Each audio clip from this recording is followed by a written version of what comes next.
Good morning. I'd like to call the regularly scheduled Board of Selectmen meeting for Monday, December 18th, 2023, to order. First up is Pledge of Allegiance. Charles, would you please? I pledge allegiance to the flag of the United States of America, to the republic for which it stands, one nation, one nation, under under God, indivisible, indivisible, with liberty and justice for all. All right. Item 2, and that is conduct a public hearing to consider enactment of an ordinance amendment to extend the temporary moratorium on cannabis establishments in the town of Guilford. I'll give you a quick status. Last Friday, well, not last Friday, a few weeks ago, Pete, myself, Ann Harchin, the new town planner, and Chuck Andres had a meeting to discuss the drafting of a document as per the Board of Selectmen's most recent conversations. If we were to allow for cannabis sales or businesses to operate in town, what would it look like?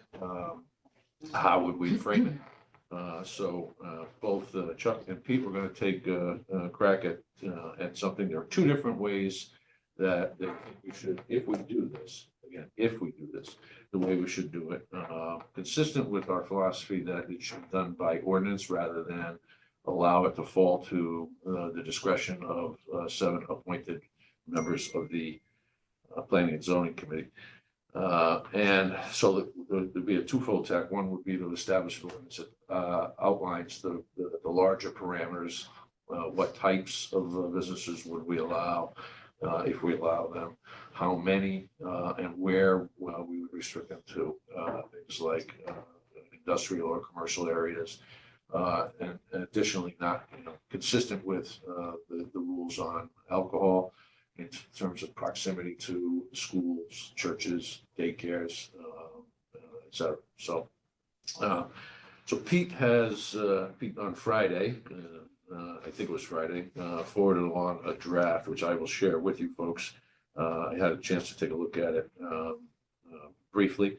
What I want to do is forward it to you folks for your review.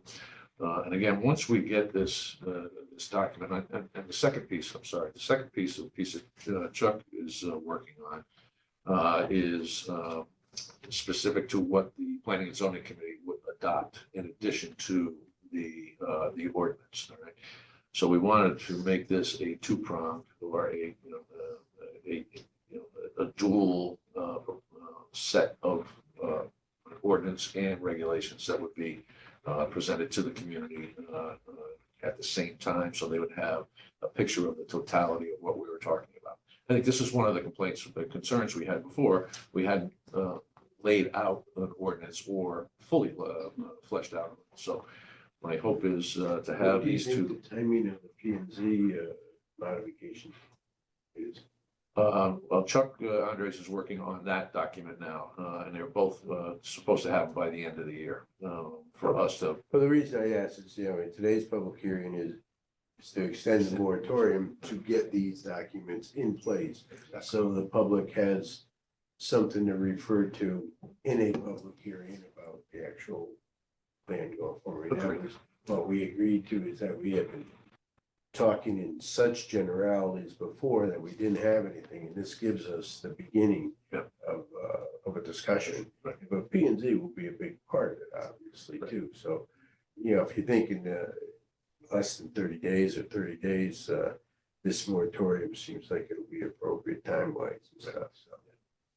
So that's why I'd be in support. But I know this is a public hearing, right, so we don't do any motions now and everything, but this is exactly where I wanted to go with this, to give the public some beginning point of discussion, and when we get the P&Z, that'll be important too. Good. Yeah, thank you, John. Any other board comments at this point? Sue? Yes, as part of the process, we've mentioned this before. I feel that it's necessary to have input from all the boards and commissions that have a concern here: the police, the Board of Ed, Youth and Family Services, and so on. And we talked about this, we've all agreed to it. I don't know what the mechanism is to go about doing that. Maybe a formal request from the selectman's office to each of those boards asking for input. And if they don't have any input, they should tell us that. Right, that's a good point. So we did discuss getting the input from the other respective boards as well as the police department. So, and I think as soon as we have a document that we can share, we will share it with them. Yeah. And ask for their consideration and opinion and feedback.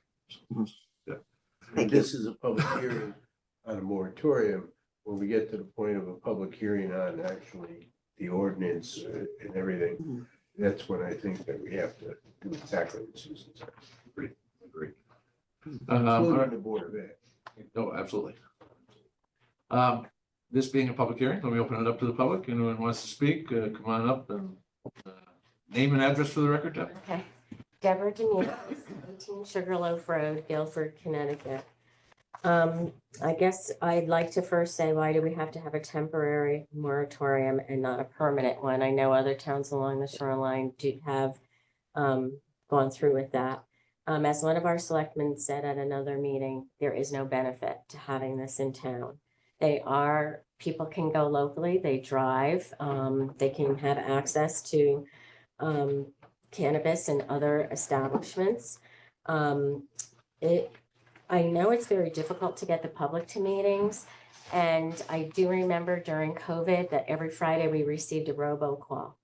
And I wonder if somehow we could announce the meetings that are this important on a robocall, maybe a week or two before a meeting, so that maybe we can have more public input. I also am wondering why we would even think about having this in town when we know that substance abuse is very prevalent. If you're even thinking or talking about APT Foundation coming into our town, I mean, that it stems from people who start or get involved with cannabis from the beginning. I also feel that I don't really know, I mean, maybe you have done due diligence from other states, say as Colorado, or that have had cannabis sales much longer than we have, to see what the benefit is. If it's money, I think that's silly, because it's going to cost us more in the long run when we have issues with our people who are involved in cannabis, either mental health, social services, or whatever. So in the long run, if it's about money, I say it's really not worth it to bring that into town. Thank you, Deb. Anyone else wishing to speak on the topic? All right. Mr. Hoey. Yes. I'm participating remotely. I wanted to come this morning, but due to the weather, my son's home because they canceled school. This is Jennifer Capola. I live at 2084 Jennifer's Drive. And I understand that what's before you this morning is just the extension of the moratorium.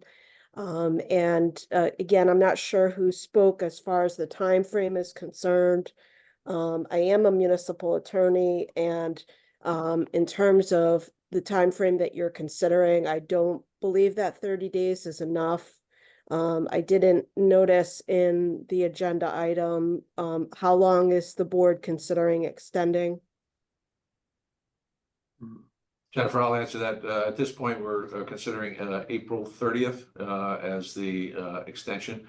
And the 30 days was just referring to the timeline to get the information out into public, which would mean we'd have pretty close to 3.5 months to conduct a series of public awareness sessions. Okay. Yeah, I was referring to the P and Z guidelines. So, if I can just make a few additional comments. Certainly. You know, obviously, if you're considering passage of an ordinance and potentially a zoning regulation, you should be extending the moratorium. I want to say first, I fully support the APT Foundation and substance abuse treatment, but I am against retail sales in town. I did participate, and I don't know if all of you are aware. I'm guessing you probably are, because I know that Bo Yoon and Lisa Ott in particular are very active in town meetings and so forth. But Baldwin Middle School hosted a forum for parents about cannabis during COVID. And we did have a town resident, Dr. D'Souza, who's done quite a bit of research in the area of cannabis use.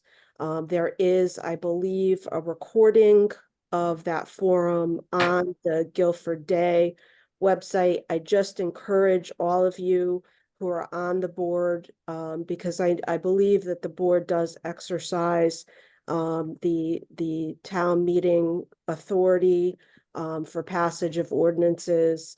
It doesn't go to a full town meeting. That's correct, right, First Selectman Hoey? That's correct. Pete, are you there? Yes, Peter? You're muted. Peter's showing up, but. Here I am. Yes, what was the question, please? So the Board of Selectmen exercises the town meeting authority on passage of ordinances, right? It doesn't go to a full town meeting vote. Right, doesn't go to a town meeting. I just encourage you again to watch that video and listen to what Dr. D'Souza has to say.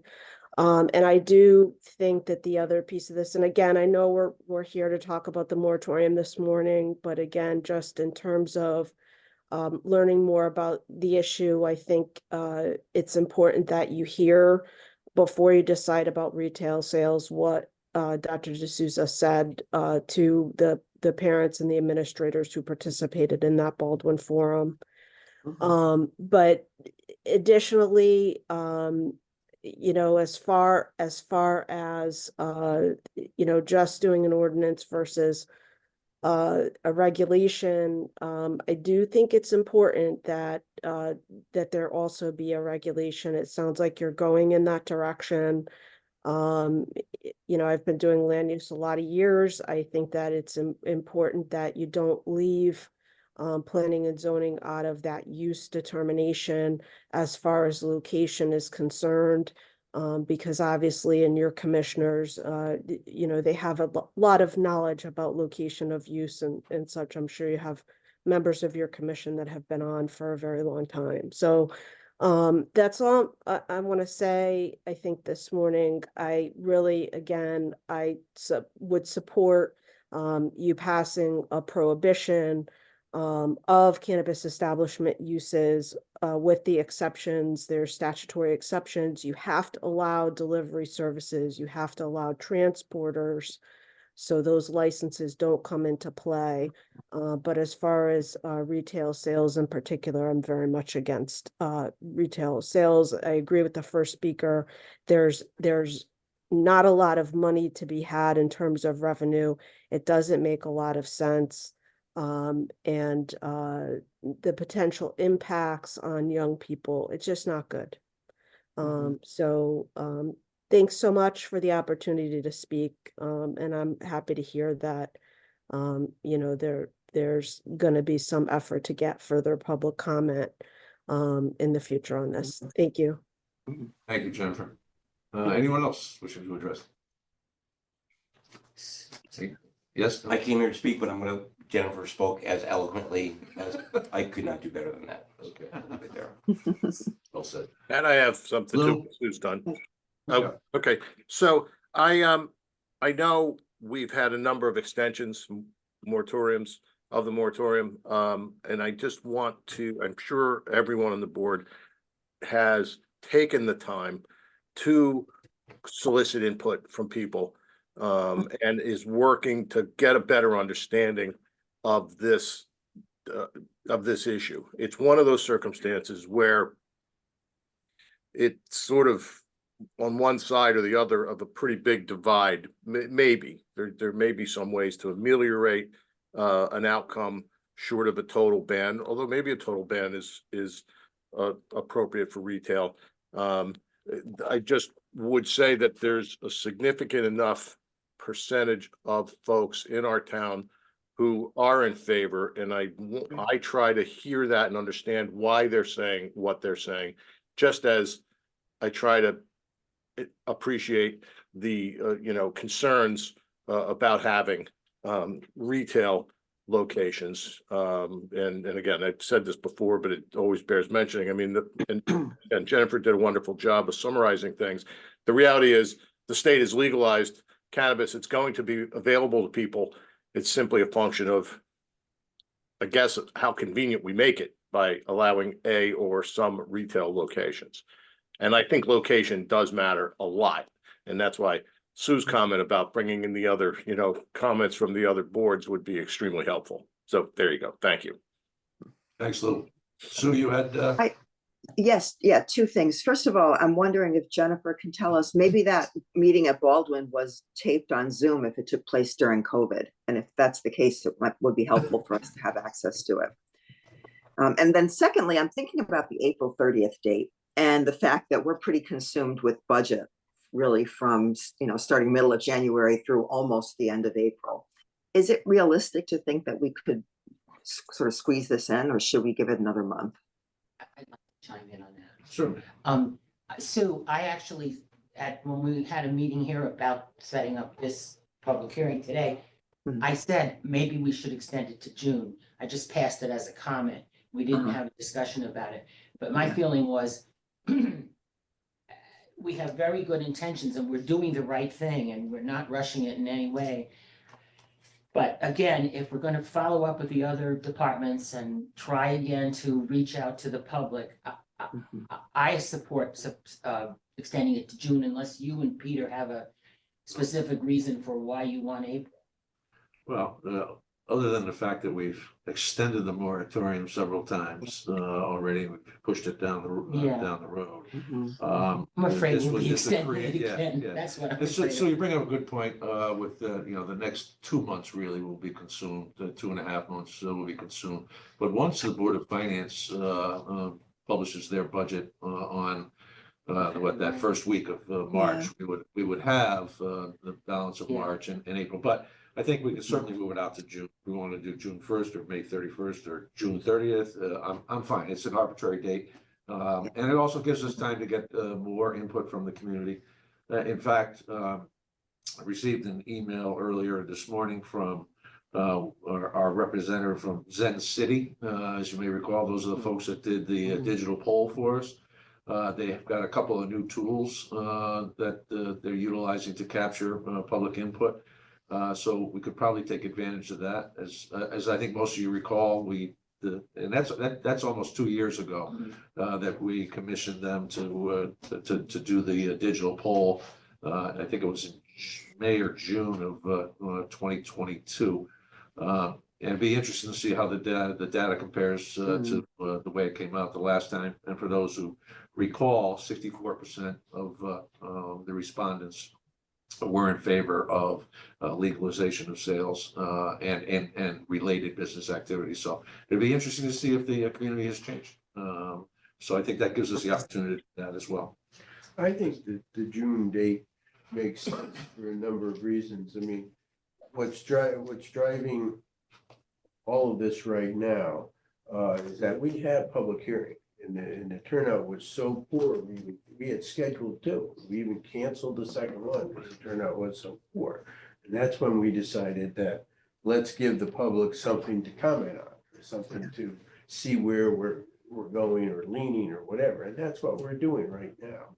And bringing in the other departments and scheduling some public hearings, like you said, after the beginning of March, we'll have some time for some public hearings. But I mean, that's what's driving this is we're not getting, yes, we're getting the polling, but we're not getting the input from the public that we felt we needed the first time through. So that's where I think having these documents and the future input from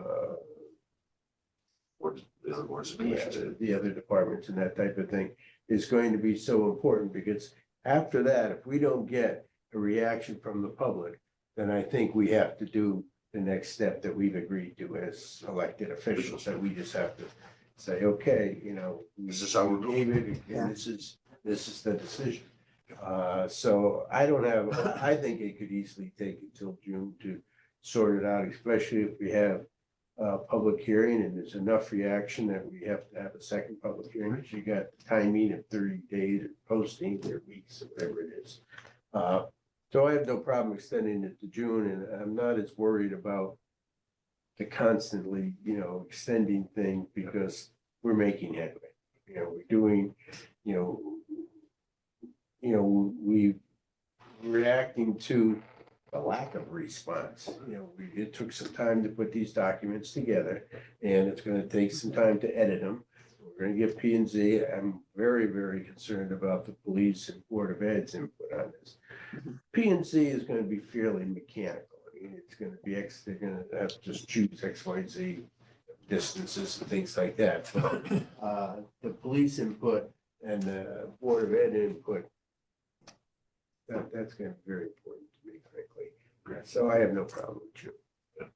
So. And I do have one comment on the extension, Yes. which I think it makes some sense to push it back. And it depends on what we mean by June. June is a busy time for people. I think it would be not a great thing to have our final meeting after school lets out because people are going to be hitting the road. So the end of May might be just a tiny bit better, even though that's not still a hectic time for people. I get it. But at least it's an opportunity for people to be around. So for my 2 cents, May 31st makes some sense. There you go. June 1st. Yes. Hey, Matt, Yeah, Lou. no, this is Pete.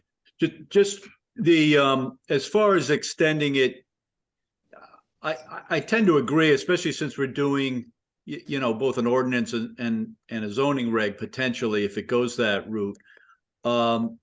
But as far as, Lou, as far as limiting it to May 31st, remember this is the moratorium we're talking about. As far as scheduling, hearings that people would be able to attend, that could happen anytime, including in May.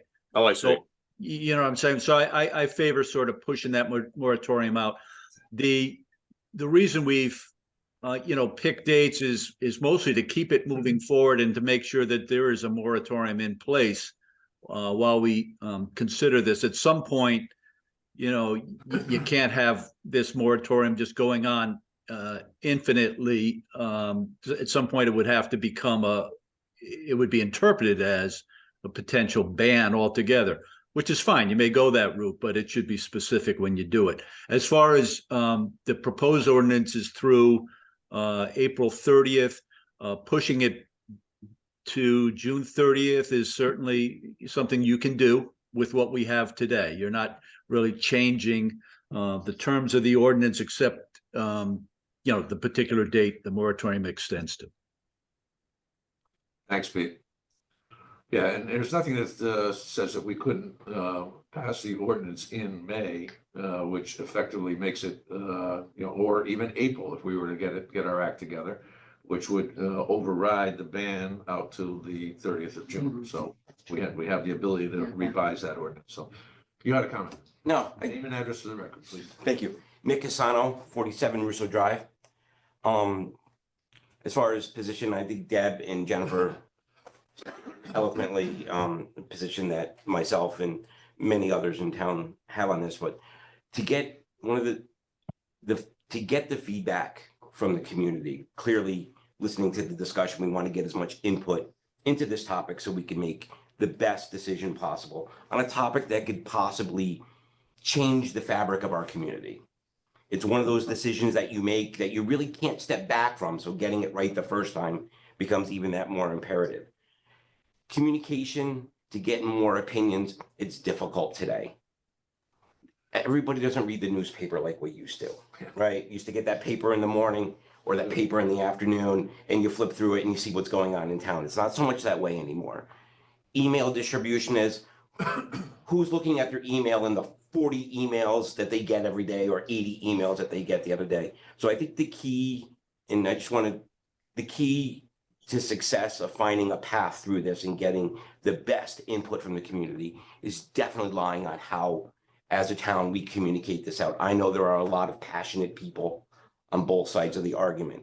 And I know hearing those opinions and those passions sometimes could be painful, but that ultimately leads to better decisions and the best decision for our community. And those, I know a lot of people who didn't get that survey last time. And I know those that got that survey, the feedback was like, it was very pointed.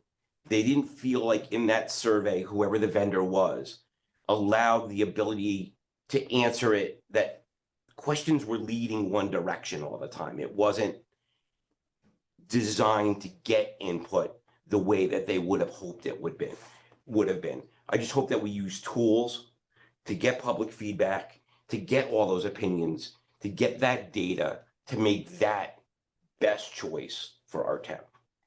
Well Thank said. you. Well said. Just one quick comment on the sample size. There were over 1,000 respondents, which is a statistically viable sample. They do presidential polling on 2% and 3% to get, and they get it usually pretty close to right most of the time. Well, depends. Depends, right? Race, you're right. Yes, getting a larger sample would be an objective of ours. So we can work with Zen City. As I said, they've expanded their product set that goes beyond just digital polling now. They have other tools that can help us gather more input and more responses from folks. So If we have about 16,000 registered voters in town, what would be a sufficient sample size? 5% of that, that's typically the number you would use. So And composition of that sample size becomes important too, right? I would imagine. Thank you. Yep. Yeah, I'm sorry, I don't know how many times we're allowed to talk, but I did have a comment on that survey also, because I know maybe it is right, but there are so many people who didn't see that. I don't know if it was on the patch or where it was, and I just happened to see it. If not, I would have never used it. And so I think that people that don't use, I know many people do use cell phones and, their computers, but I do believe there is a large population in our town that doesn't do that. They just don't do that. I don't know if it would be too expensive for this group to send out mailings to every household and have a return, either that they could return it, in a mailbox in front of town hall or pre-stamp, or I just think that an old-fashioned sort of way of a survey might get, more the variety of people as a result. The 1,000 people that you got were people who probably were very into using, computers and being online. that's a good point. One of the interesting things about public participation is for us to assume we're going to do an awful lot better than what we're doing is as far a stretch. Yeah. We'll be lucky to have 17 or 18 or 19% of the eligible voters show up for the budget referendum. I know. I know. It's sad. And I would dare say that taxes is probably a more inflammatory topic than marijuana is, and people do not engage. And that's a difficult thing. Doesn't mean we can't try to engage them and get them to talk about this issue. What will wind up happening here is what happens with most issues. People who are passionate on both sides of the issue are the ones we hear from. The big middle is the ones that it's not worth commenting on to some degree. So, but that doesn't mean we can't try to engage in a more holistic and comprehensive manner. So we'll work with Zen City and maybe some other avenues. Pete, you're probably going to shoot me for this, but an advisory question on the referendum, is that warranted? Would that also maybe draw out more voters? Something along those, a non-binding advisory question. Pete, we can talk about that later, but anyway. Big turnout in November. You get a lot of response. Anyway, anyone else wishing to opine on the topic? This is Jennifer Capola again, just quickly, I know the question was asked whether or not the video is available online. I did look at the Guilford Day, the website, and they do have on their homepage a tab, info on substances, and one of the substances under the tab is marijuana, and there is a video on there. in which Dr. D'Souza does participate. It's not the forum from the Baldwin event, or the recording rather from the Baldwin Forum, but it is it looks like it contains quite a bit of information about his research. So it is on that website. Thank you, Jennifer. Just of note, a little later in our agenda, we have a discussion on the search survey results, which was the survey that Development Assets for Youth most recently completed relative to the utilization of alcohol, tobacco, also mental health. So I know you guys may not have had a chance to look at it, but the idea was to put this on the agenda, socialize it, and see if we wanted a full presentation from Day. I actually received the presentation a couple of weeks ago, a briefing on it from the Youth and Family Services folks who run the Day program. So this could also be used to help inform us. So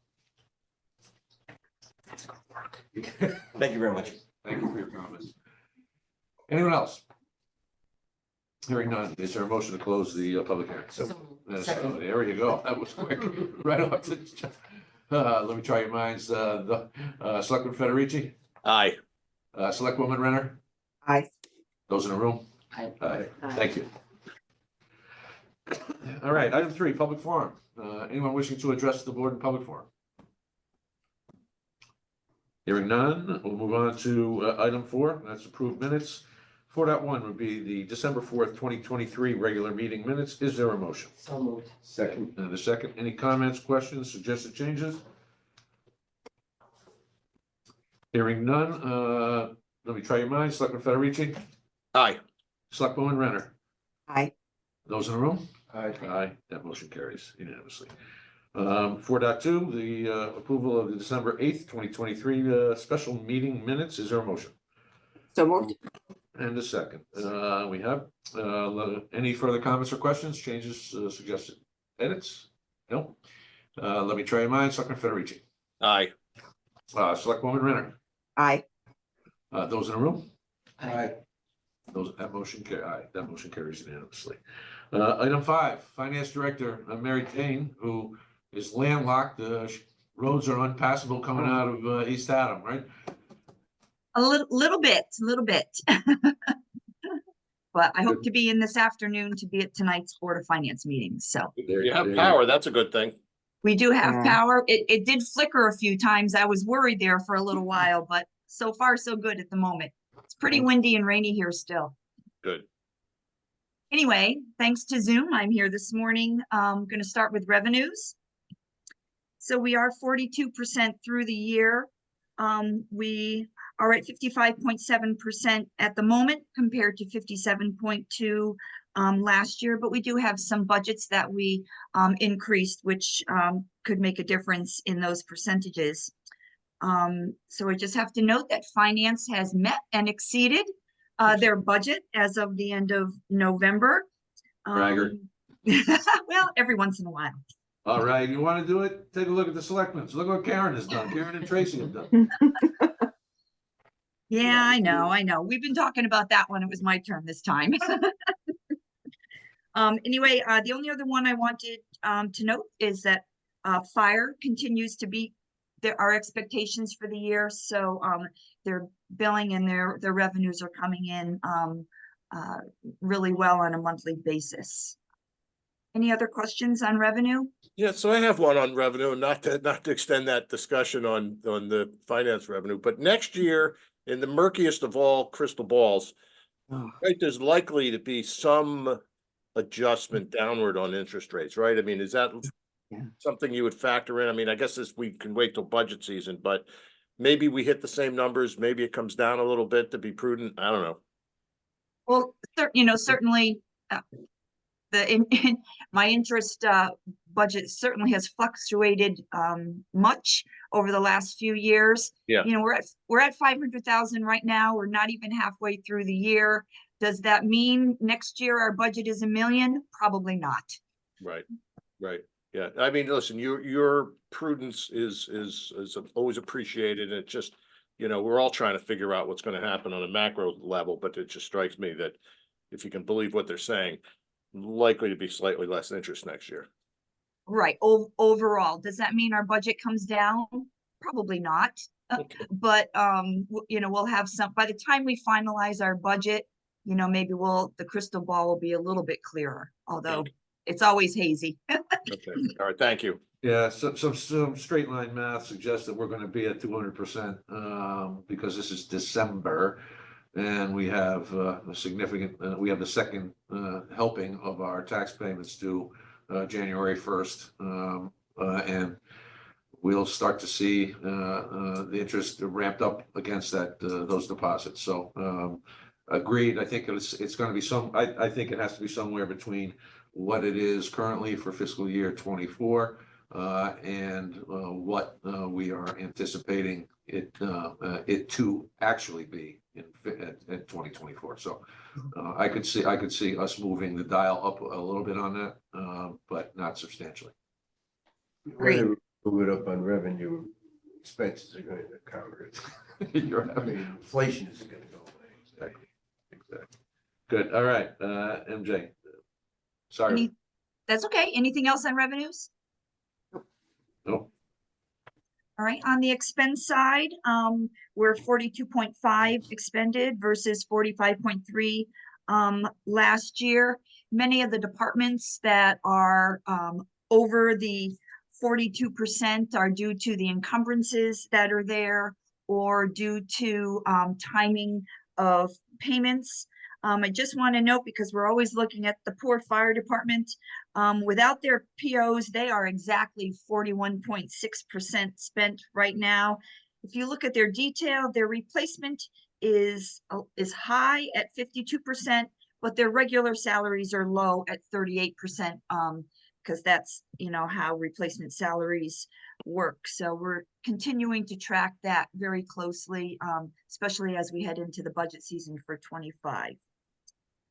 Any other questions on expenses? Expenses? Nope, I think we're good. All right.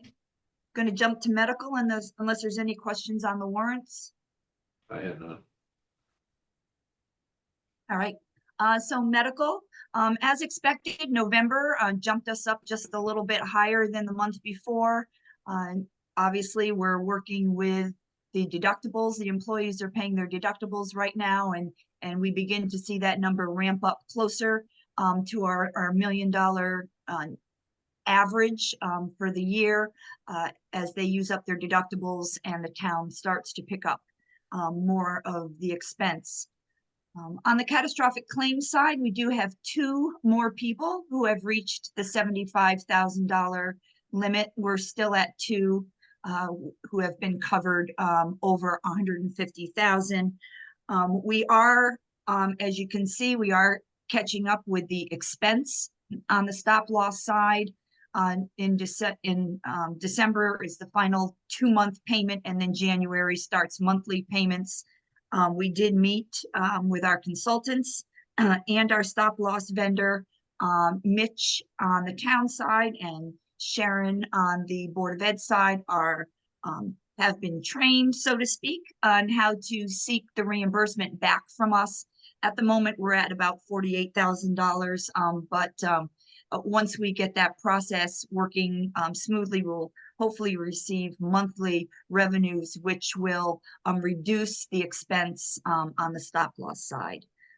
So as I've said in the past, our projected surplus of 1.3 million is an inflated number right now because of the lower claims.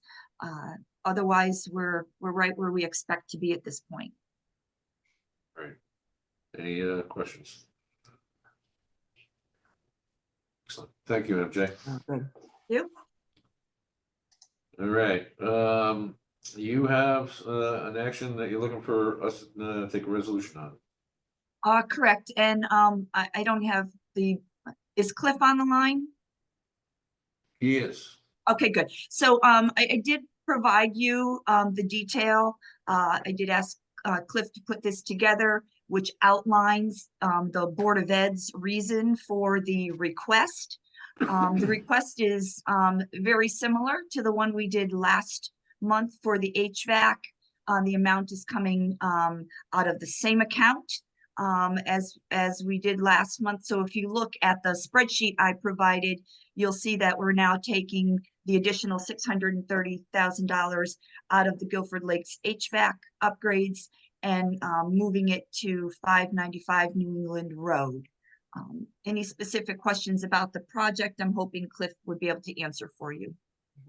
Cliff, any comments? No, not offhand. Again, the project itself, unfortunately, with COVID and the construction costs increasing during COVID, really has upped the price of the original project. That's the major cause of this increase in construction costs. Great. Any questions or comments?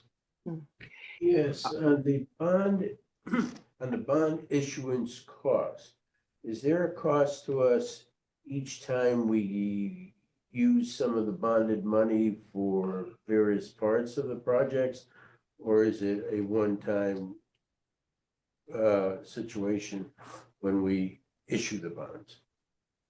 The bond issuance cost, it comes into play when we actually go out and sell bonds. So at the end of the, when we do that So it's a in July or one-time thing. August. Right.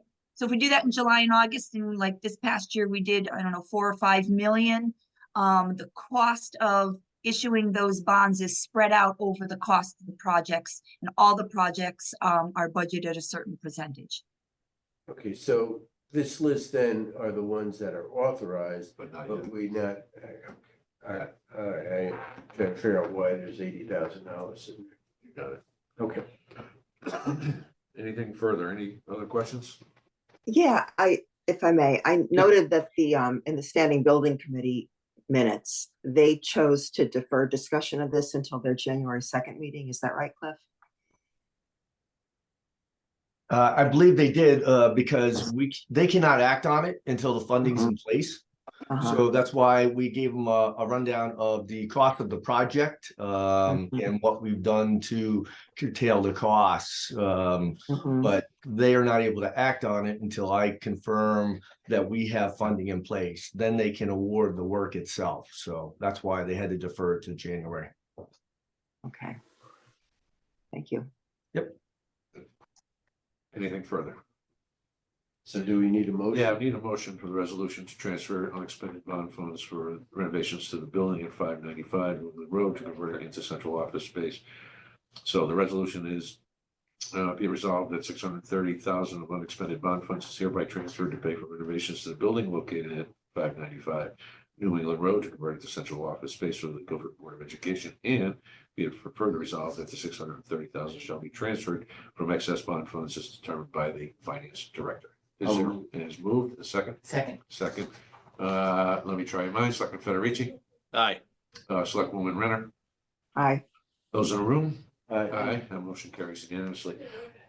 Cliff, one last question. Anticipated move-in date on this, on the facility? That's been pushed back, obviously, because we haven't started the work. If we can secure the contractors starting after the first of the year, we are hoping to be in by mid to end of August. Prior to school year. Which gives us an opportunity to start talking about the space planning needs that we have on the downside with the Lathrop House becoming available. One of the things that we're going to have as a challenge there is ADA accessible. So there are not an awful lot of town departments that can go into that building that service the public on a regular basis. So that will limit the opportunities for the. Is there any logic or possibility of sale of that property? I know it's so intertwined with the library and everything else. Yeah, I've said before, it is intertwined with the library. They're on the same, that lot has been merged into one lot. The septic is. The septic is, involved. it's a common septic system, but that doesn't mean lawyers can't Right, figure out that's a way right. to get Somebody around asked that. me that, I agree, I said the same thing, I Right. said, we just have to acknowledge that that's the case, but that doesn't Right. mean we can't Is it possible consider it. excuse me, I'm sure you're gonna have somebody, just kind of, we've been looking at town property so much. Is it possible for the town to lease out property like that for commercial use? Yeah, we could actually lease it. That's right. But we do have some pretty significant space needs currently, so. And it's gotta be part of a bigger picture. Yeah. It's All right, gonna well, be- I mean, even ADAs, I think, you just said it, the major concern, but there's a lot of work that would be needed in that building. We've been in there, right? exactly, Yeah. exactly. Okay. Cliff, you're up. Board of Ed for your other items. 6.1, consider and take possible action to contract with BL companies for additional engineering for the Adams Middle School Street M revitalization project. Cliff. So this is a project that we've kind of been working on since 2018. We originally started working with the town engineering department. They had us go outside and get some additional engineering work. We had hired BL through the Board of Ed and done a bit of work on the project itself. The project consists of basically revitalizing the stream that's south of Adams that goes from the Adams Middle School down to North Street. And this would allow better flow, but as it would also allow better capacity for storage when we have these heavy rainstorms like we're presently having. Because we can only push so much water downstream, we need to have that capacity so that it doesn't back up. Because as we know in the past, if it backs up, the only place for it to go really is in the bottom of Adams Middle School, which is not desirable, obviously. So the project itself went to the Inland Wetlands Committee, and they have since asked us for additional engineering work. So we felt it in the best interest to keep the project moving to utilize some of the engineering funds we have in bonds to keep the project going forward. So we have to get some information regarding modeling of storm events and revisions to the area that we're actually going to be working on. Get that information, and then we have to go back to the Inland Wetlands Committee to try to get their approval to move forward with this project. So the scope of the project, the cost of the project were both reviewed by the Standing Building Committee as well as the myself, and the Standing Building Committee recommended moving forward with BL in the amount of $20,500. This would be coming out of a bond from 21-22, which presently has about $2.1 million in it, and does have a line item for engineering of future upcoming projects. Okay, you're also asking us to waive required 3 proposal requirement. Yes, because we're presently in contract with BL for the first 2/3 of this engineering work. Again, we didn't know we were going to need this additional work until we met with the Inland Wetlands Committee, and they requested it. All right. Well, why are we doing it this way as opposed to a classic change order on the project? Because the original base contract was done to the Board of Ed, not the town. Okay. So it's not a change order to the town, it's a change order, would be a change order to the Board of Ed, but since it would be an initial contract with the town, if that makes sense. Okay. Any other questions? Yeah. I just wondering about neighbors and that type of thing, but that's all a big part of it, the engineering part. Good. Sue or Lou? Good to go. Good to go. All right, is there a motion to approve as stated? I'm moving. Second. Any further comments or questions? Let me try your minds. Selectman Federici? Aye. Selectwoman Renner? Aye. Those in the room? Aye. Aye, that motion carries unanimously. 6.2, discuss and take possible action to contract with Rutolo Mechanical for ductwork modifications for air handling units 5 and 6 at Baldwin Middle School per Silver Petrocelli and the Associates plan stated July 3rd, 2019. Cliff?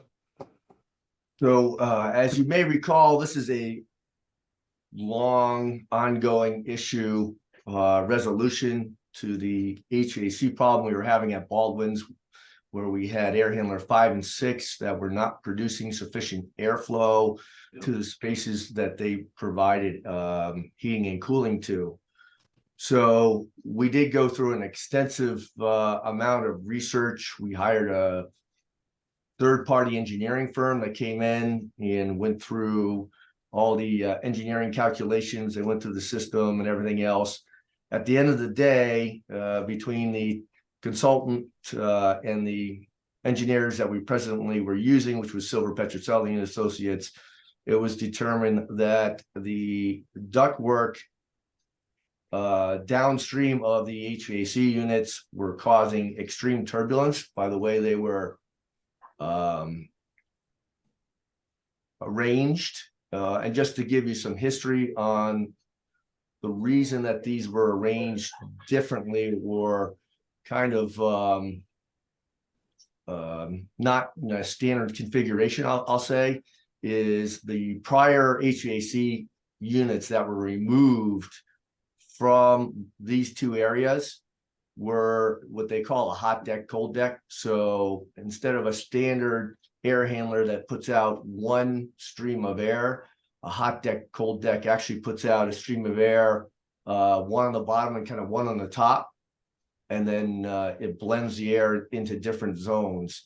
So we have quite a few pieces of ductwork that all come together for every zone at that air handler. So when we did the project, they thought they could reuse the existing ductwork just because it was in fine condition. There was no issues with it as far as we know. However, after further engineering, it was determined that the way the ductwork is set up creates massive turbulence and loss of airflow, so we don't get enough CFM to the areas needed. So we went out, we got a proposal from the contractor that did the original project, which was Save More Engineering. We reviewed their proposal and felt it would be in our best interest to get 2 more proposals and see if we could get a better price on the work. So keep in mind, this work, because it was not in the original scope of the project, we're kind of awarding it outside that base project. That base project's pretty much closed and completed. So I know we talked about going back and possibly holding somebody accountable for the issues that we're having, but after further review, it's hard to do that because it wasn't the fault of the engineering department, because we just stated that we wanted to replace the air handlers and we didn't do a full system evaluation. We did more of a 1-for-1 replacement, which was fine for the other 9 units that we replaced, because those were more standard units, whereas these 2 units were different than the rest of them. So we had 3 proposals. We are looking to have you guys, I think you have to waive the bid process, I'm assuming, for this work. But the 3 proposals were reviewed by the Standing Building Committee, and the Standing Building Committee recommended going with Rotolo Mechanical because they were the lowest bidder on the project for $93,310. I don't know if I can answer further questions on this. Anybody have any further questions? The only one I had, Cliff, and throw a compliment in here. You were able to receive some state funding that had become available for HVAC projects, repairs, renovations, replacements. Has that fund been exhausted at the state level, or is there an opportunity for us to go get another bite at the apple? I believe there's a second round going through, so we have to see if we can qualify for any of those. I'll have to double check. I'm not sure, and I have not heard that the second round allows projects that have been completed prior to the award of the grants themselves. So the first round, they did allow the projects that had been priorly completed to be part of that grant submission, and that's how we did get the 3 grants we got. So. Thank you. Yep. Any other questions?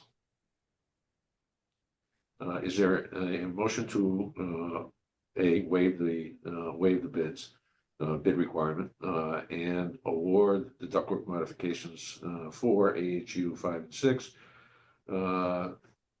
at Baldwin Middle School to the lowest bidder with Total Mechanical from New Haven, Connecticut, for a total sum of $93,310.00. I'll move it, but. I'll make the motion. I'll second it. Let's finish this. No? Well, we had it, so you can discuss it.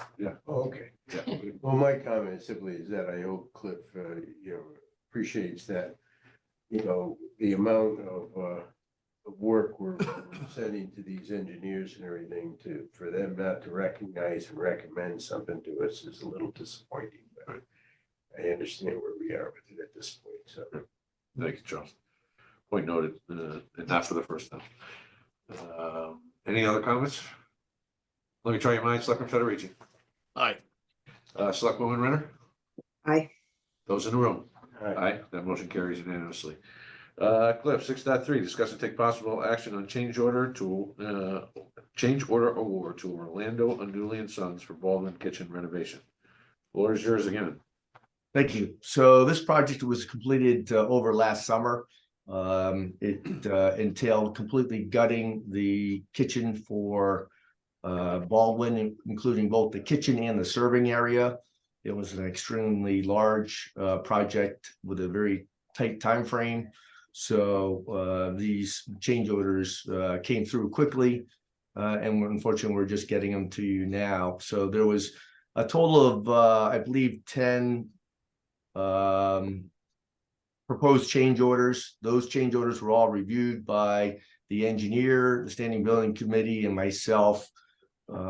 At the end of that, several of those PCOs were not approved. So as you can see here listed in the letter to you, we are approving PCO 1, 2, 3, 4, 5, 7, 8, and 9 in the total amount of $43,881. This will go towards the 22-23 bond, which has a balance of 1.9 million. Thank you. Is there a motion? So moved. Second. Comments or questions for Cliff? Cliff, is this these change orders fall within the contingency that was set aside for this project? Yes, well within the contingency.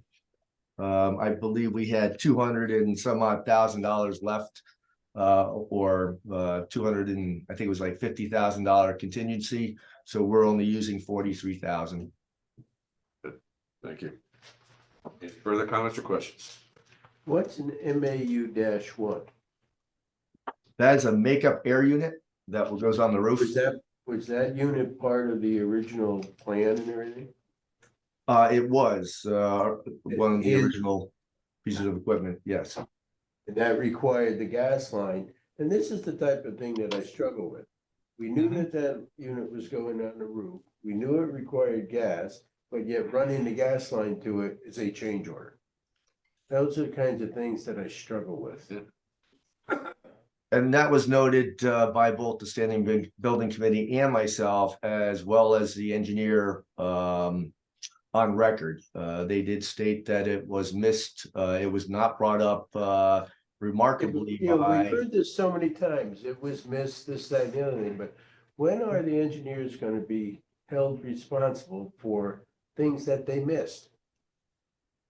That's in a discussion with the standing building committee. If there's some sort of mutual agreement we can make with the engineering department or engineer of record on the project to see if there's something that we can recuperate.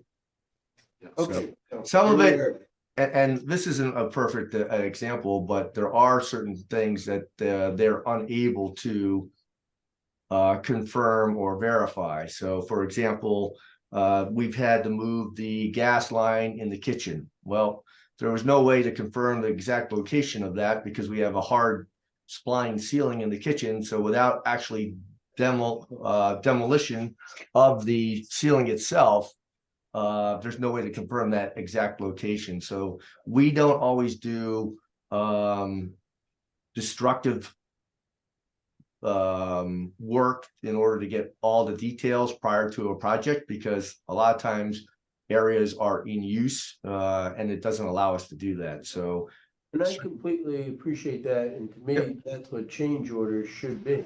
Things that, we don't know are going to happen, and when they happen, that's a change order.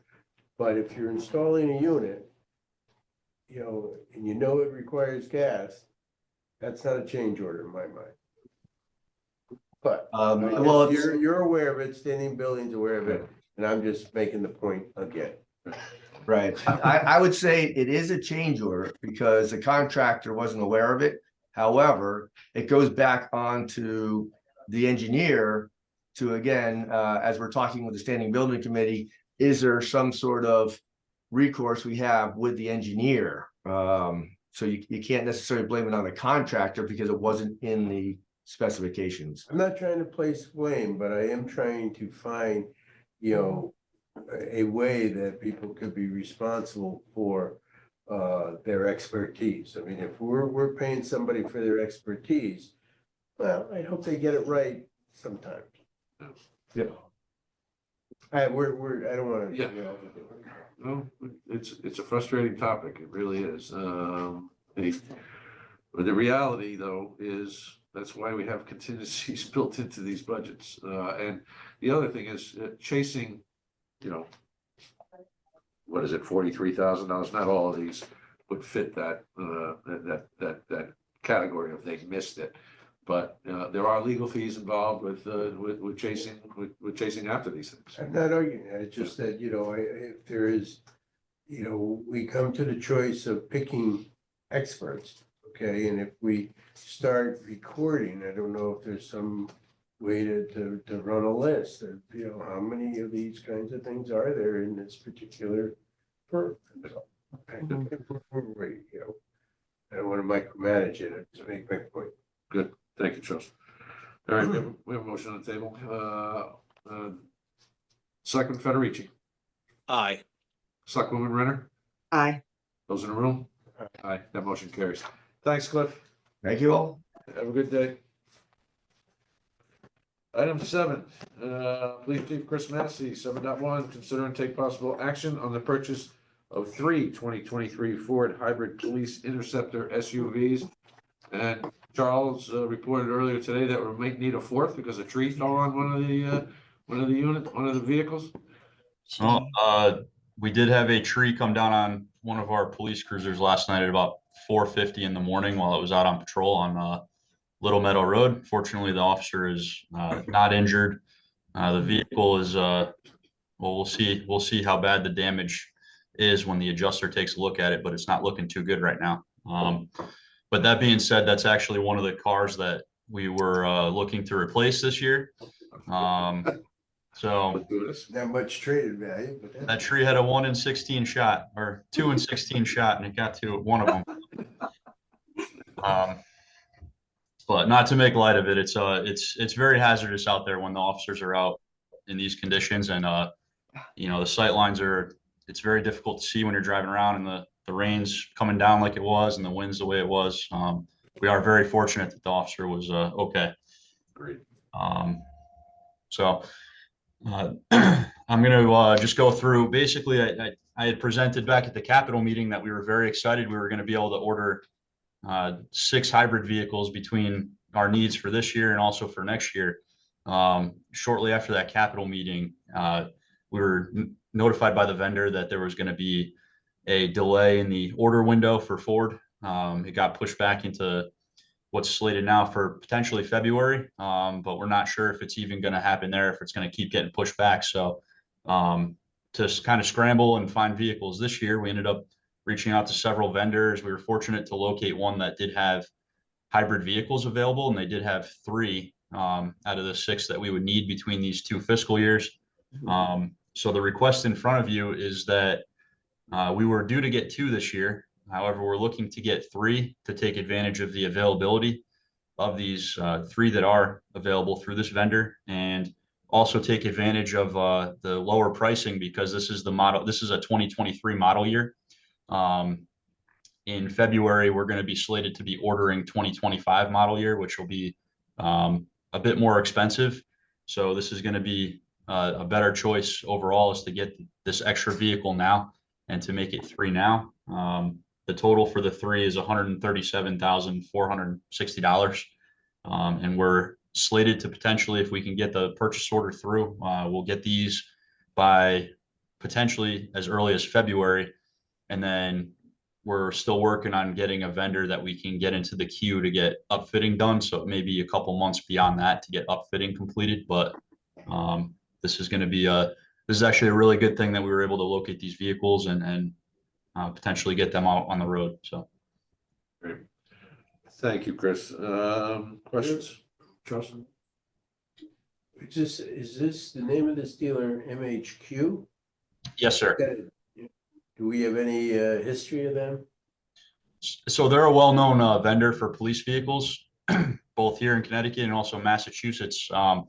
So the vehicles that we're actually getting are actually up in Massachusetts right now. Okay, so that's where this dealer is located. Everything as far as maintenance of the vehicles, it'll still be able to be done at either the town garage or local Ford dealerships. That's correct. And does the hybrid require any? I remember when we started buying new trucks that we ended up having to spend a substantial amount of money on programs, etc., for the maintenance of them.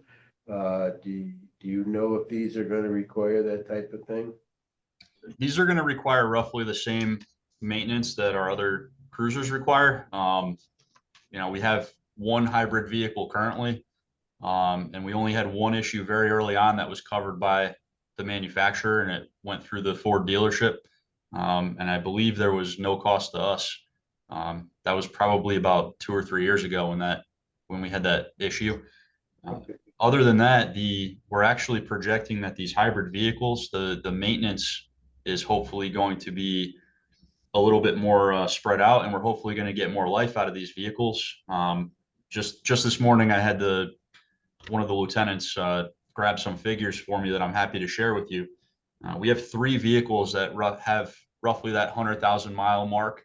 And that's typically where we're looking to push gas vehicles out of the fleet and bring in new ones based on the engine hours. So the 2 vehicles that are slated for replacement this year have over 13,000 engine hours on them. The hybrid vehicle that we have, which is out every single shift as the supervisor vehicle, has 3,500. So, and if maintenance is a lot of times based off the engine hours, and that's where they do it, a lot of times for public safety, so that we're making sure we're doing the proper number of oil changes and replacing other parts. That's a pretty substantial difference between that engine runtime. So we're really hoping that this investment is going to be very beneficial for the town down the road.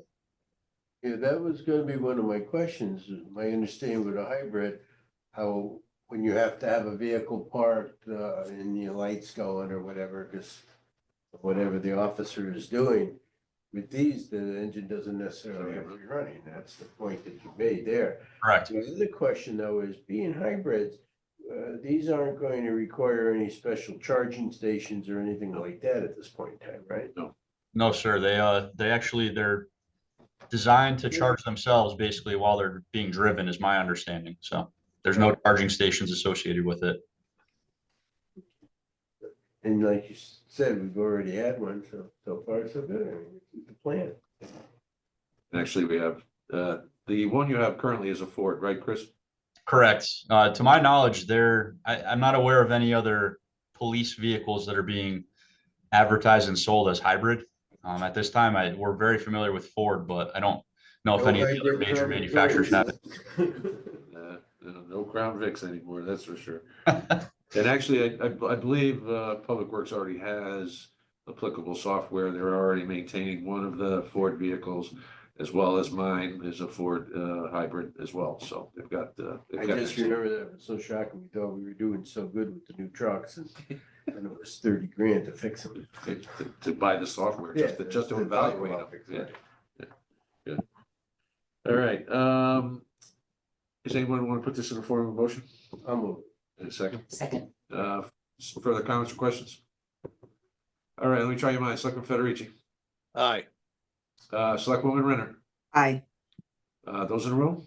Aye. Chris, thank you very much for your diligence in finding the hybrid vehicles. It's a challenge for municipalities throughout the state, probably throughout the country, to actually start to make the transition to these type of vehicles based on the availability. So well done. All right, thank you. Have a good morning, everyone. You too. You too. Item 8, Human Resources Director Mitch Goldblatt, as well as Mary Jane, Finance Director. Discuss and take possible action to award the RFP for deferred compensation 401A and 457B investment advisory services as recommended by the pension committee. Rich, floor Thank is you. yours. Mary Thank you. Jane. Mary Jane's here too on Zoom land. Yeah, we've talked about this before, how the town was gonna look at the defined contribution, the voluntary defined contribution, as well as the non-voluntary defined contribution plans for our employees. Because even though they are put in the hands of the employees, I think I told you before, the Supreme Court has ruled that the municipality or the employer does have fiduciary responsibility. Therefore, Mary Jane and I have worked, especially Mary Jane has worked on RFP that went out. We had 5 responses to it, and we interviewed 2 firms on December 6th. And the pension committee unanimously has recommended to the Board of Selectmen that we choose Fiducian, who we're familiar with because they also perform fiduciary responsibilities for us on our pension plan for the amount of $22,500 per year to overlook and oversee and make sure that our defined contribution plans are run properly by the firms that we've contracted with, that the investments that are being offered to our employees are appropriate, and that they make any other recommendations, which could possibly come down to consolidation at some point. But right now, we're just looking to see oversight. I'll turn to Mary Jane. What did I forget? You did great. I'd just like to add that there was a subcommittee of the pension committee that brought the 5 down to 2. The 2 that were made presentations made fabulous presentations. The other firm that the committee was very impressed with the other firm. What tipped the scale in Fiducian's way is the number of clients they have in Connecticut, which we thought would be helpful for us. But we were pleasantly surprised that we had some really great firms that presented to us, and we feel confident going forward with Fiducian is the right decision for Guilford. Thanks, Mary Jane. Let's just clarify with the number of public sector clients they have in Connecticut. So you work with many other towns and cities in the state of Connecticut. It was very helpful in their experience in doing this type of work. And that's as Mary Jane said, tip the scales, and the members of the pension committee have unanimously recommended to the board that this be approved. So I'll stop now for any questions. Yes. 2 things. You said in the future, it might mean a combination of, because 2 different companies right now are involved. We have one for the several voluntary and one for the We have, involuntary. yeah, we have several companies involved right now. Mission Square is the company that we are contracted with right now for our new employees that go on a 401A. And we use them for both the Board of Ed and the town.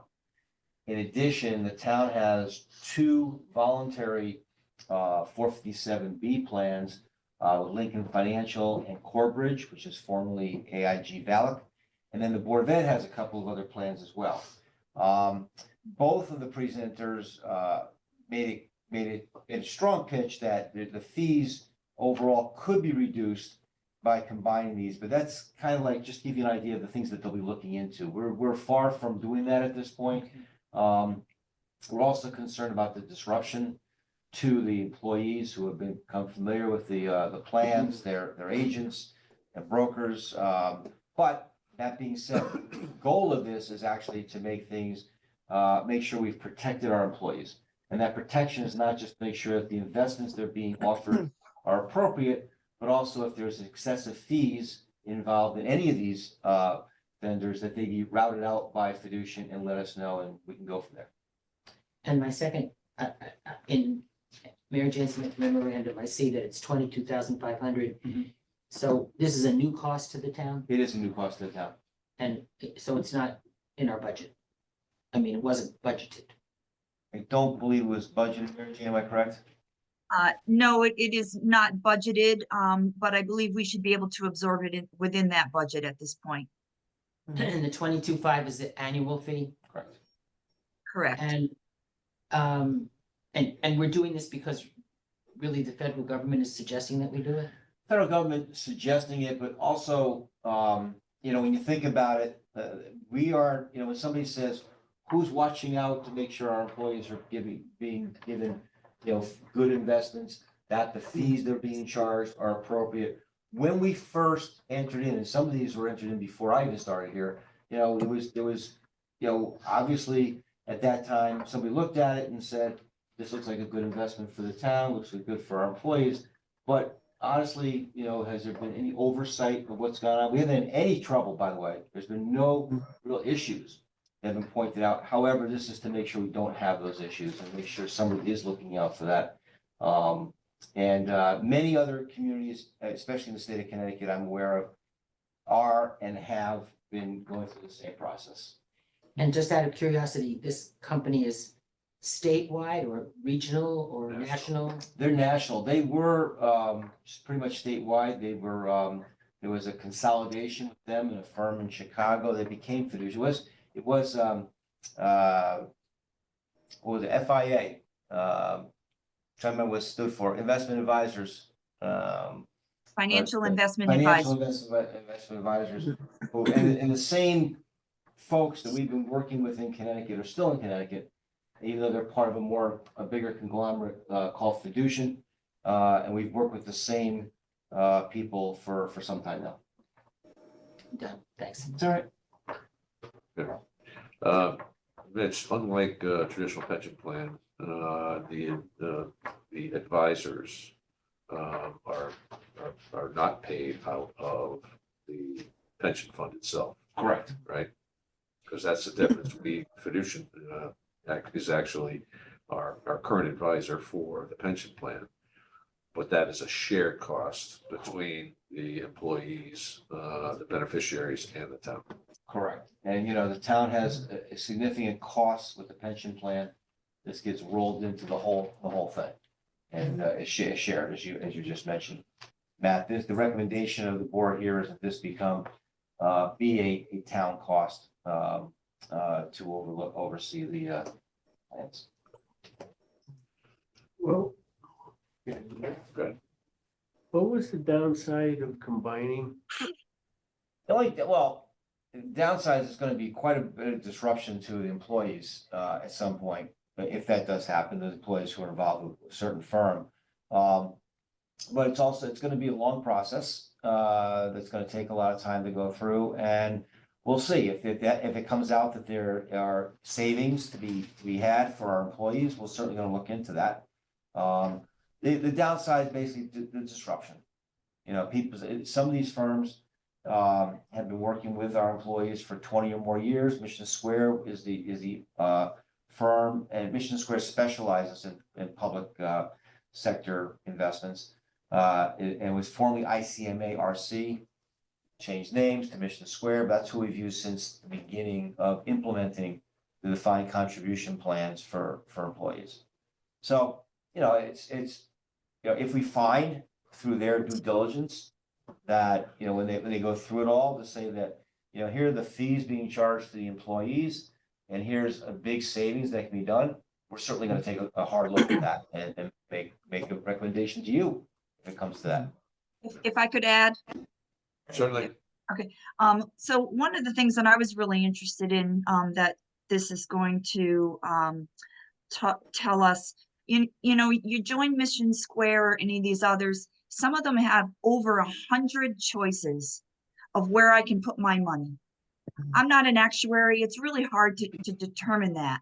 Unlike our pension, where we work really hard to find the best, you know, the best managers to put our money in. One of the things that this consolidation, or not even the consolidation, just looking at each one, we're going to hopefully narrow those choices down to better investment options for our employees.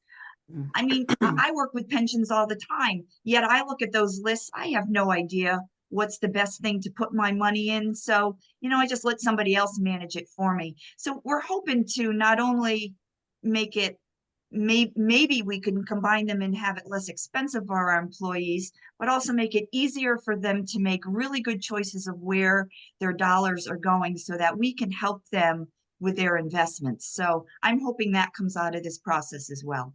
That's an excellent point. Yeah. Mary Jane's correct. When I meet with new employees and I hand them the information from Mission Square, I basically, the first question I say is, if you have a financial advisor, that's who I'd call tonight, to help you out with this. And otherwise, they do have a lot of choices. Those choices can be changed along the way, but it's somewhat overwhelming. And most people these days, at least in the 401, actually are putting money into what's called a target fund, based on, or a milestone fund based on when they would expect to retire, and let Mission Square manage their money for them. But Mary Jane makes a very good point. We've seen some overwhelming choices for people, and if it gets narrowed down to where it's an easier decision, it will be helpful for the employees as well. All right, is there a motion to approve the award to Fiducian Advisors for a cost of $22,500 So moved. per year? Second. Any further comments or questions? Let me try your minds. Selectman Federici? Aye. Selectwoman Renner? Aye. Those in the room? Aye. Aye. That motion carries. Thank you very much. Thank you. Thank you very much. Pete, we will be discussing a contract with you shortly. Yes, we will. Can't wait. Yeah. Right, Pete? I'm sure. All right, item 9, discuss and take possible action to waive the bidding and approve as a sole source the proposal from SLR for tide gate removal and culvert replacement on Shell Beach Road. I believe you have the documentation provided by Janice. Janice, unfortunately can't be here today. So she's asked me to step in just as I think you guys have heard of this project before. This is to try to restore viability to the Leeds Island Marsh, which if you drive by it at the wrong time of day, you need to have the windows in your car closed because it's a dying, decaying marsh, and this will allow it to have a chance to be viable again. This work had already been started with SLR and DEEP. DEP has difficulty processing easements, local easements. So DEP came to us and asked if we would manage this project on their behalf. And we had agreed to do so, I think, as you recall. Just an editorial comment.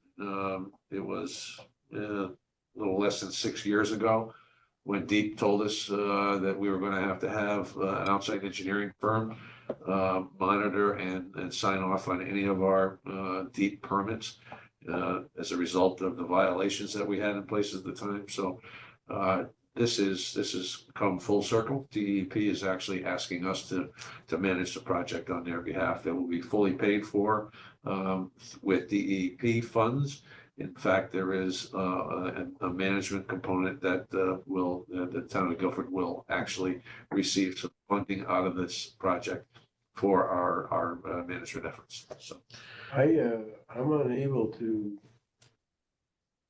access Janice's document or proposal, but I guess you pretty much just explained it. yeah, Um, I mean, I've got the second part of that, the engagement thing, but. right, the first one is on the page says Janus SLR proposal. And mine just comes up, unable to display document. Okay. Anybody else have a problem with No, it? but you just. Yeah. No. No, I opened it right up. Mine Okay. didn't. Yeah, same here. All right. All right. Is there a motion? So moved. And a Second. second. Any further comments or questions? The only comment is the significant turnaround in the 6 years largely falls on the credit goes to Janice and also to SLR. Their resources combined with Janice really changed the way Deep views our organization. So let me try your minds. Selectman Federici, Aye. Selectwoman Renner. Aye. Those in the room? Aye. Aye. That motion carries unanimously.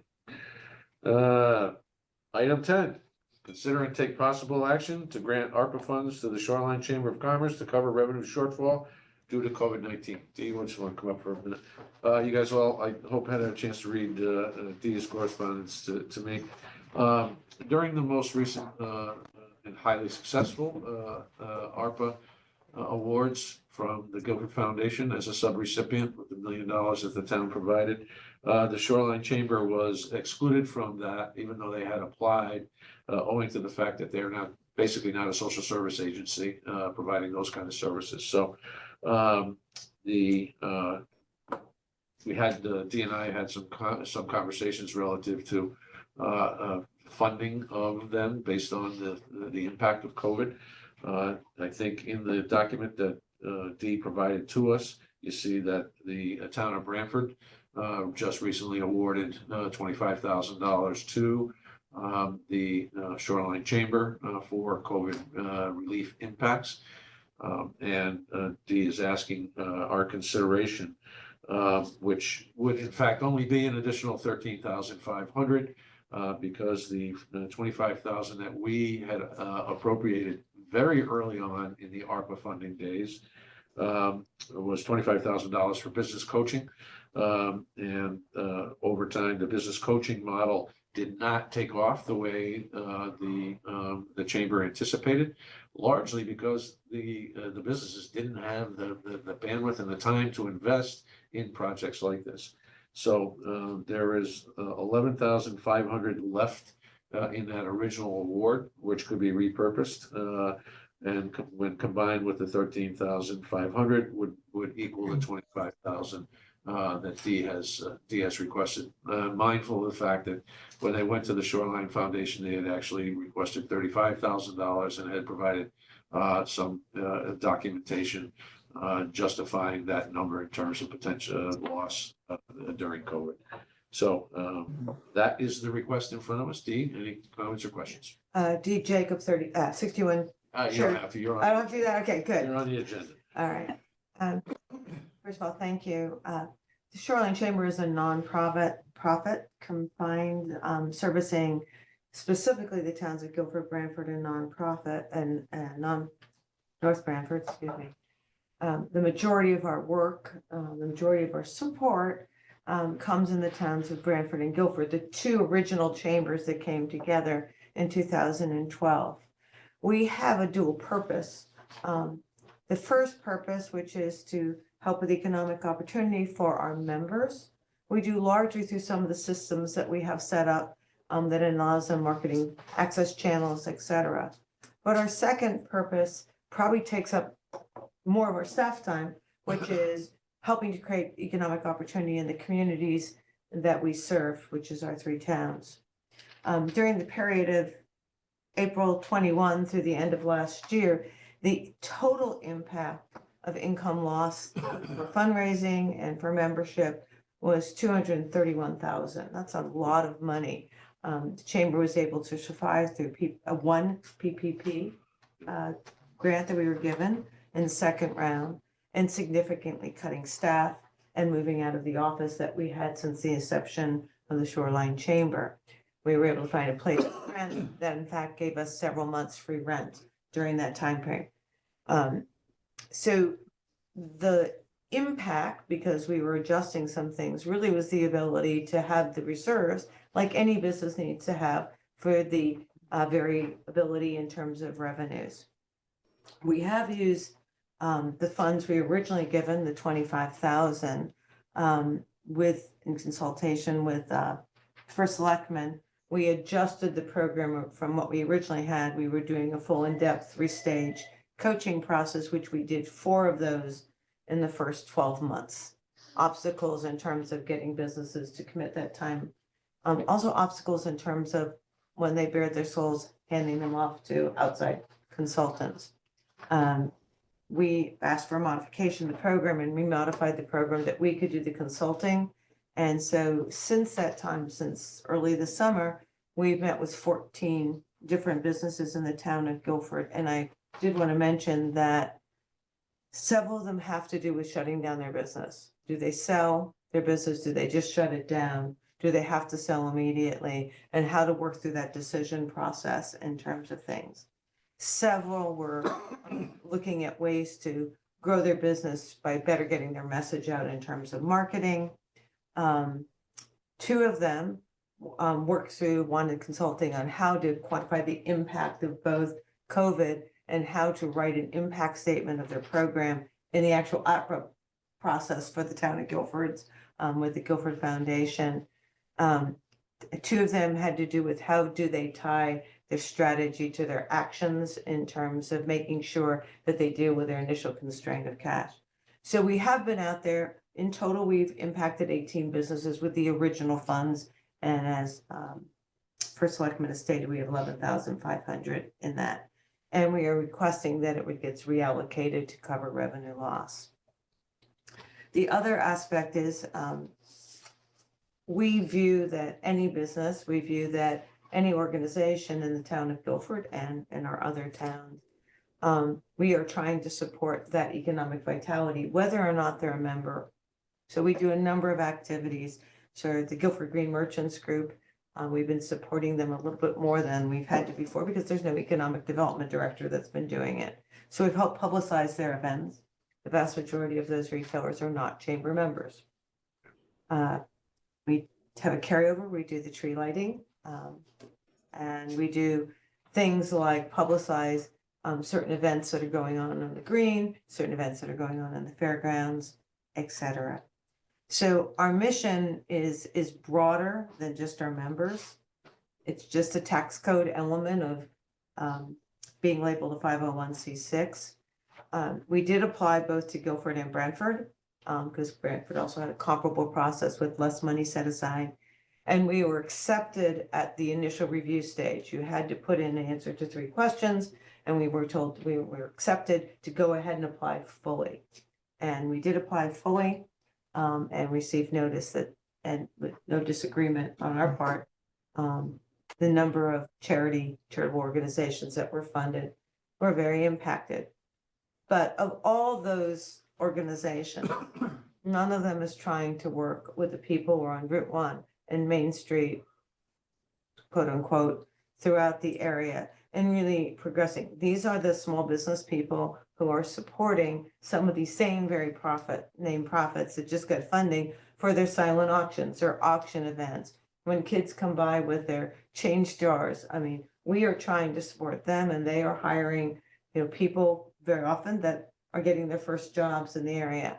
And that is, our mission, really helping our downtowns, helping our people along Route 1. And there is no specific revenue that comes for that. The revenue that comes and helps us do that is really through our fundraisers, et cetera. Great. Any questions or comments? Members of the chamber. I'm sorry? How many members? Right now about 600 in the 3 towns.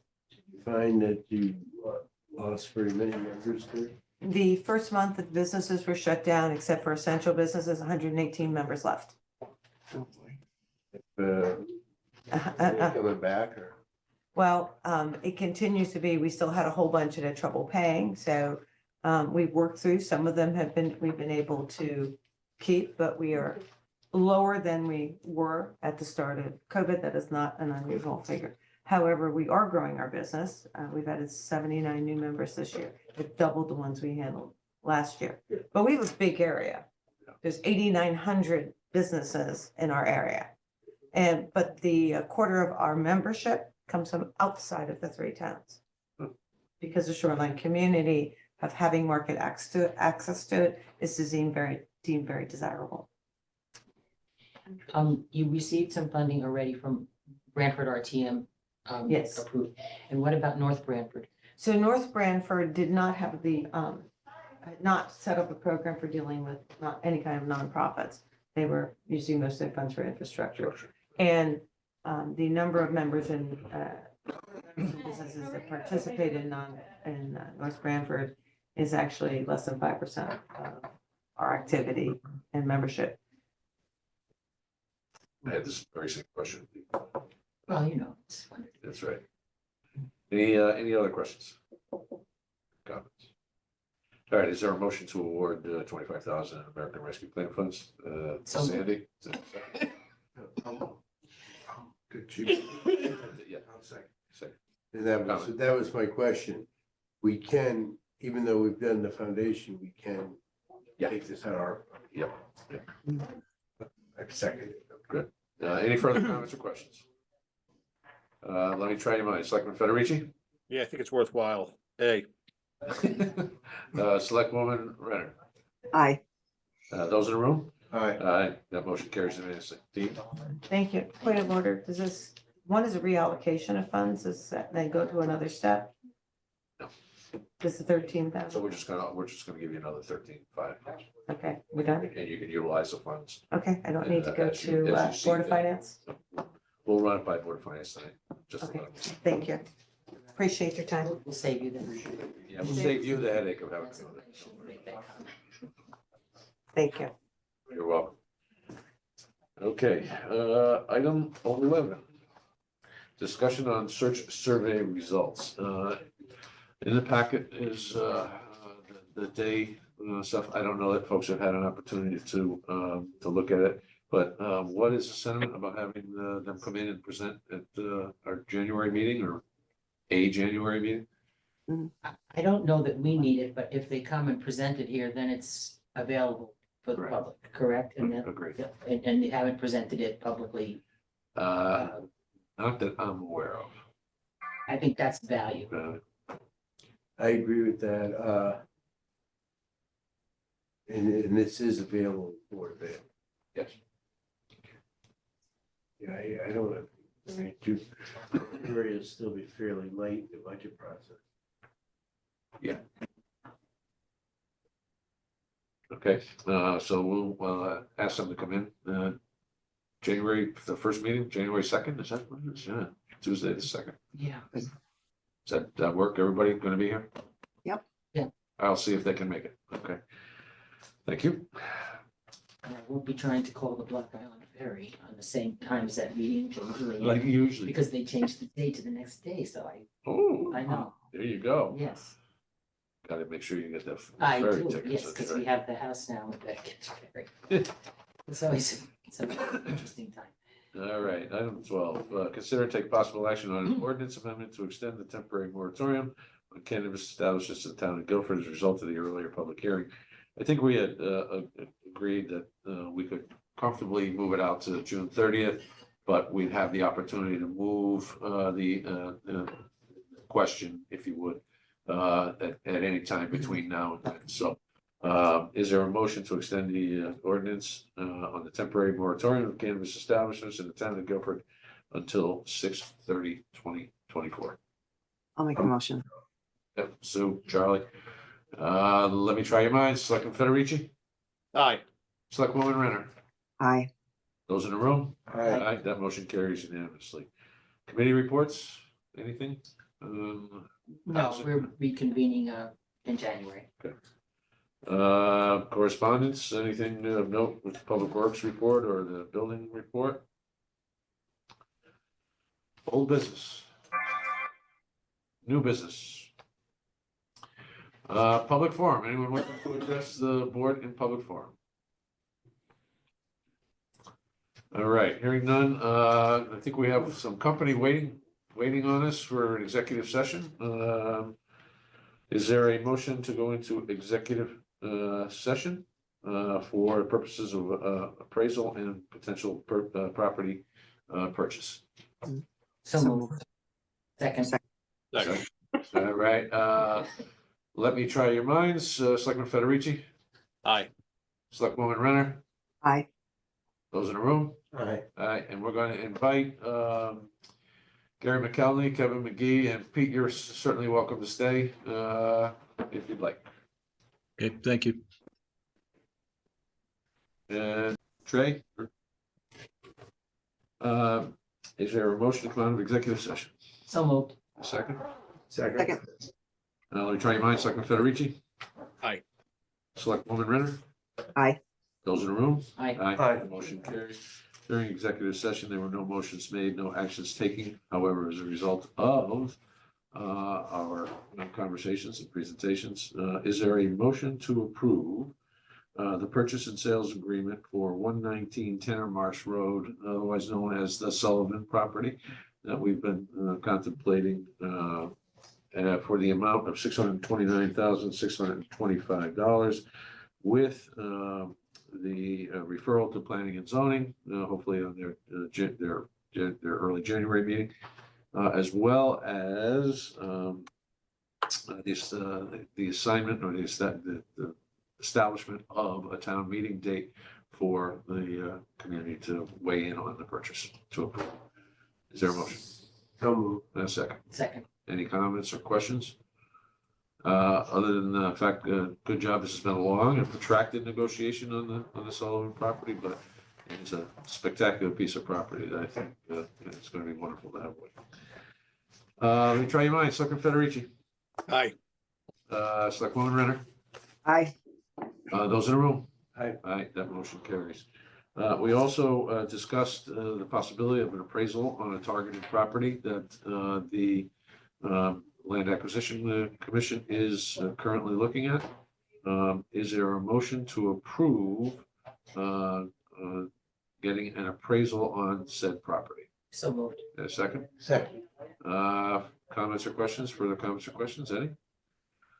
Hearing none, let me try your minds. Selectman Federici? Aye.